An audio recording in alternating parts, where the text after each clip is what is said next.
Twelfth के exam में बहुत कम समय बचा हुआ है, मात्र 4 मंथ बचे हुए हैं। अक्टूबर, नवंबर, दिसंबर और जनवरी। अब ऐसा अनुमान लगाया जाता है कि 1 फरवरी से आप सबका एग्जाम स्टार्ट हो जाएगा। तो ये वीडियो वैसे स्टूडेंट के लिए भी है जिनका एग्जाम नज़दीक में है या फिर 10 के भी स्टूडेंट है, वो लोग भी इस वीडियो को देख सकते हैं। अब इसमें देखिए बताने क्या वाले हैं, तो चूंकि आपके पास समय केवल 4 महीना का बचा हुआ है और इस 4 महीने में आप किस प्रकार से स्टडी करके अच्छे नंबर गेन कर सकते हैं परीक्षा में, उसको बताना है। तो इसमें से हम 7 पॉइंट बनाए हैं।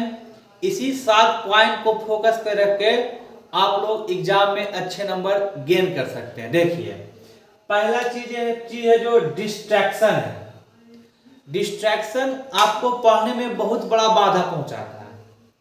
सबसे पहला डिस्ट्रैक्शन लोगों का क्या होता है, वो जो डिस्ट्रैक्शन है वो गेम हो सकता है। आजकल बहुत सारे युवा जो है गेम खेलते हैं, ऑनलाइन खेलते हैं, तो उसको आपको साइड कर देना चाहिए। वो आप अगर आपका पैशन वगैरह भी है तो एग्जाम के बाद भी उसको फॉलो कर सकते हैं, 4 महीने बाद भी। 4 महीने उसको छोड़ देने से कुछ होने नहीं जा रहा। लेकिन अगर आप इंटर में फेल कर गए, 10th में फेल कर गए, तो ये कलंक बहुत दिन तक रहेगा। तो इसलिए गेमिंग सेक्शन को पहले आप दूर कीजिए। कोई क्रिकेट खेलते हैं उनसे भी जरा दूर हो जाइए, या फिर मोबाइल में गेम खेलते हैं तो उससे भी दूर हो जाइए। दूसरा डिस्ट्रैक्शन है वैसे फ्रेंड से दूर रहिए जो आपको पढ़ने नहीं देता, खुद भी नहीं पढ़ता है और आपको भी पढ़ने नहीं देता है। तो ऐसे स्टूडेंट से एकदम दूरी बनाकर रहिए, कोई दिक्कत नहीं है, 4 महीना में दोस्ती खत्म नहीं हो जाएगा। और अगर मान लीजिए कि उससे 4 महीना आप नहीं बोले और जब रिजल्ट आया तो आप टॉप कर गए, तो वही स्टूडेंट आपको मिठाई लेकर आएगा, है हमरे रूममेटवा है, हमरे पार्टनरवा है भाई, ऐसे कैसे बोलेगा। तो लोग आपकी सफलता में आपको एकदम ध्यानपूर्वक सोचते हैं कि आपके साथ जश्न मनाएं, लेकिन जब आप उस चीज को पाना चाहेंगे, सफलता को पाने की जो प्रक्रिया में रहेंगे, तो वहां से सब लोग आपको डिस्ट्रैक्ट करने पर रहेंगे। तो वैसे दोस्तों का भी त्याग कर दीजिए जो आपको हमेशा जब भी आप पढ़ने बैठते हैं फोन कर देता है, व्हाट्सएप कर देता है, कुछ इधर चलो उधर चलो, तो उसको साइड ही कर दीजिए, एकदम उससे बचना है। और लड़कियों सबको खास सलाह कि टीवी और सीरियल से दूर रहिए। टीवी और सीरियल तो देखबे नहीं कीजिए, नहीं तो नागिन 4, नागिन 5, नागिन 6 चलते रह जाएगा, आपका परीक्षा में भी 6 नंबर आ जाएगा, एकदम गड़बड़ा जाएगा। इसलिए आप लोग टीवी और सीरियल को त्याग दीजिए। एकदम 4 महीना ही बचा हुआ है, सीरियल कभी काम नहीं देने वाला है। रही वो सीरियल है रिश्ता क्या कहलाता, अभी तक चल ही रहा है, वो कितना लड़की का कैरियर बर्बाद कर दिया है। तो उससे जरूर संभल के रहिए। दूसरा देखिए कंसंट्रेशन, कि अगर मान लीजिए जितना बात हम बताएं उसको आप त्याग दिए, डिस्ट्रैक्शन जितना चीज करने वाला था सब उसको हटा दिए, अब कंसंट्रेशन नहीं कर पा रहे हैं, पढ़ने के लिए बैठ गए आप और आपको ध्यान ही नहीं लग रहा है। 2 मिनट पढ़ते हैं फिर हुलचुलाने लगते हैं, इधर उधर की बातें दिमाग में चलने लगता है। 2 बार अपना कोई थ्योरम पढ़ते हैं, समांतर चतुर्भुज नियम पढ़ते हैं और फिर दिमाग से उड़ आ जाता है। नरेशन पढ़ते हैं फिर पढ़ने का मन नहीं करता है। तो देखिए कंसंट्रेशन जो है रिलेट करता है सब्जेक्ट्स आर नॉट एंजॉयड, इससे रिलेट करता है। यानी कि किसी भी सब्जेक्ट को अगर आपको पढ़ने में मन नहीं लग रहा है तब आपका ध्यान नहीं लगेगा। जिस सब्जेक्ट को हमको पढ़ने में मन लगता है उसमें ऐसा हो ही नहीं सकता है कि हमारा ध्यान नहीं लगेगा। जैसे देखिए कोई क्रिकेट प्रेमी है, 3 घंटे का मैच होता है, तो उस 3 घंटे में इतना बढ़िया से मैच को देखता है कि कौन ओवरवा में 9 बॉल फेंकाया था वो याद रहता है। इसका मेन कारण क्या है, कंसंट्रेशन। क्योंकि आप मैच को एंजॉय कर रहे हैं, इसलिए पढ़ाई को भी एंजॉय कीजिए।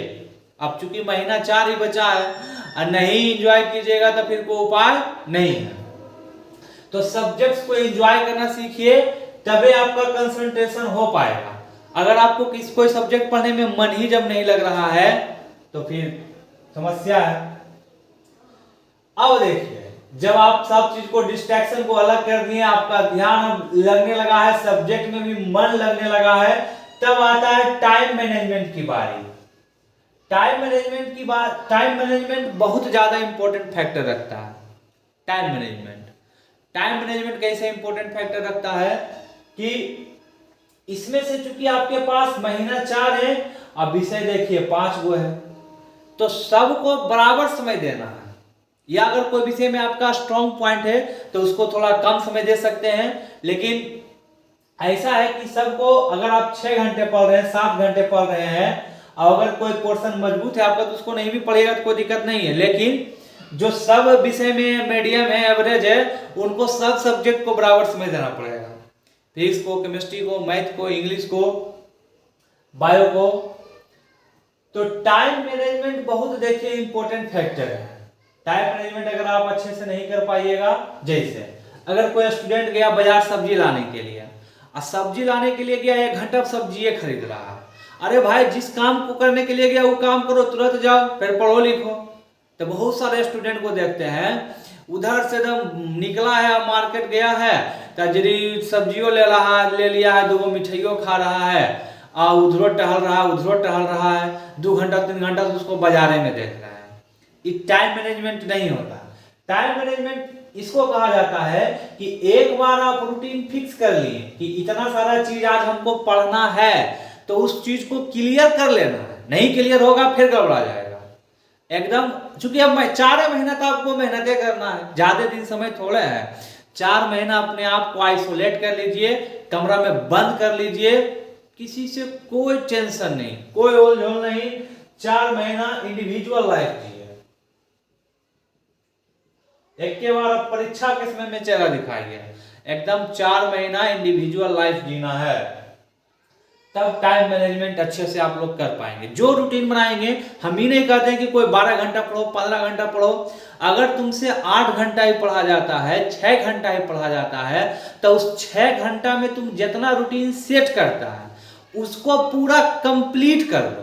एक दिन में अगर तुम मान लिया कि इस टॉपिक को हमको पढ़ना है, तो उतना टॉपिक कंप्लीट करने के बाद ही स्टडी पर ब्रेक लगाओ। फिर देखिए कैसे मन नहीं लगता है। लेकिन आप लोग क्या करेंगे कि शुरू में 8 महीना पढ़ते नहीं हैं, और अंतिम में फिर सोचेंगे बायोलॉजिया 2 पेज पढ़ लेते हैं, 2 पेज केमिस्ट्रिया पढ़ लेते हैं, 2 पेज फिजिक्स पढ़ लेते हैं। तो ऐसे में क्या होता है कि किसी भी विषय को आप प्रॉपर समय नहीं देते हैं। 2 मिनट कभी कॉपी निकालेंगे। तो आप इससे अच्छा कि एक रूटीन फिक्स कर लीजिए, उस रूटीन में बना लीजिए कि आज हमको इतना सारा चीज कंप्लीट करना है, डेली बाय डेली। सुबह उठ के उस रूटीन को बनाइए, अब पूरा दिन में उसको कंप्लीट कीजिए। देखिए बहुत ज्यादा मन लगेगा पढ़ने में। लैक ऑफ नॉलेज, ये देखिए बहुत खतरनाक चीज है। लैक ऑफ नॉलेज यानी कि ज्ञान का अभाव।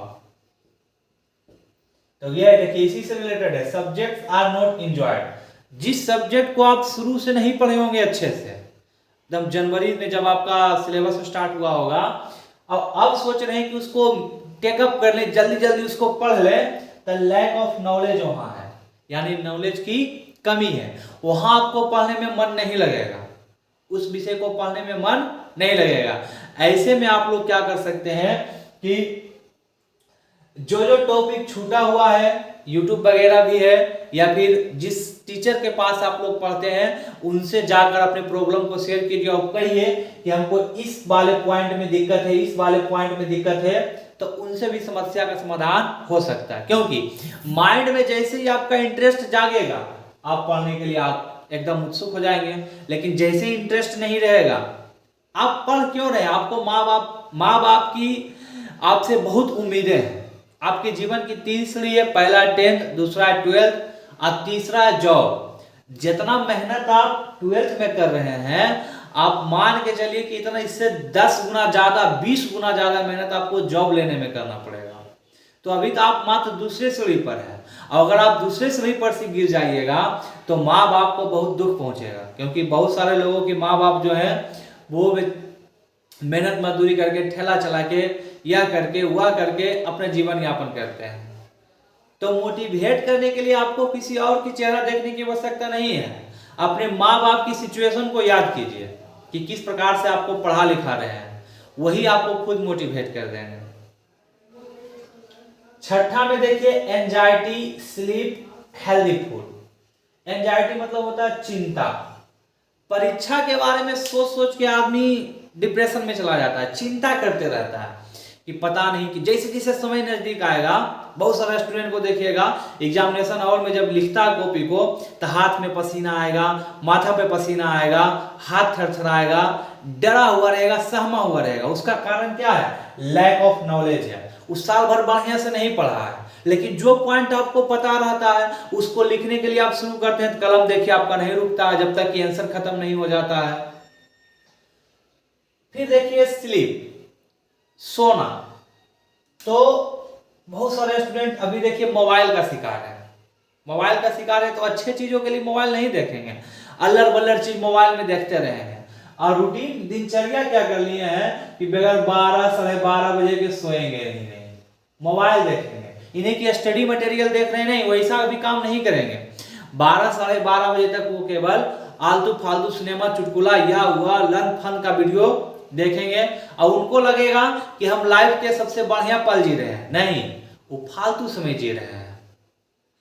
अब मोह माया की जो दुनिया में है, ये प्यार इश्क और मोहब्बत, उसमें भी यदि नींद उड़ जाता है, उनसे भी आपको दूर रहना है। वो बोला अगर लाइफ में आ गया है तब तो फिर जीवन चौपट ही चौपट हो जाएगा, उससे एकदम भागना है। बार बार सिखाते हैं, कोई आपकी तरफ अगर 2 कदम बढ़ाता है तो आप 5 कदम पीछे हट जाइए। अगर आपके तरफ 5 कदम बढ़ा दिया तो आप इतना दूर चल जाइए कि उसको नजरे नहीं आए कि आप कहां पर हैं। ठीक है, एकदम इससे बचना है। हेल्दी फूड, इसका देखिए सिलेक्शन बहुत जरूरी है। जंक फूड त्याग दीजिए, क्योंकि एंजाइटी का ये भी कारण रहता है कि अगर आप मान लीजिए अभी 1 महीना बीमार पड़ गए जंक फूड खाकर, तो जो भी आपका रूटीन रहेगा, टाइम मैनेजमेंट रहेगा, सब फ्लॉप हो जाएगा। तो आप हेल्दी फूड खाइए और घर का खाना खाइए, बाजार वाले खाने को त्याग दीजिए, क्योंकि स्वस्थ रहेंगे तो माइंड स्वस्थ रहेगा, उसके बाद पढ़ाई में फिर मन लगेगा। अगर आप जंक फूड खाकर बीमार पड़ जाइएगा तो फिर गड़बड़ा जाएगा। और सबसे लास्ट में देखिए मोटिवेशन। मोटिवेशन के लिए आप अपने आप को मोटिवेट कर सकते हैं, क्योंकि दूसरा कोई आपको मोटिवेट नहीं कर पाएगा। जो व्यक्ति स्वयं को मोटिवेट नहीं कर सकता है, और इसके लिए देखिए पीछे भी कहें कि आप अपने माँ बाप की स्थिति को देखिए कि किस स्थिति से आपको पढ़ा लिखा रहे हैं। वो इसलिए पढ़ा लिखा रहे हैं कि मेरी जो ये स्थिति है इससे हमको ऊंचा उठाएगा, और आप क्या कर रहे हैं कि उनके पैसे को उड़ाकर उनको और नीचे ला रहे हैं। बहुत गलत बात है। माँ बाप को आपसे बहुत ज्यादा उम्मीदें हैं, तो माँ बाप के सपनों को पूरा कीजिए और ध्यान पूर्वक पढ़िए, एग्जाम में सफल हो जाइए। उसके बाद थोड़ा बहुत समय मिलता है 2-4 महीना, तो अपना जो भी पैशन था, दोस्ती था, दुनियादारी जो था अपना, उसके साथ चलिए।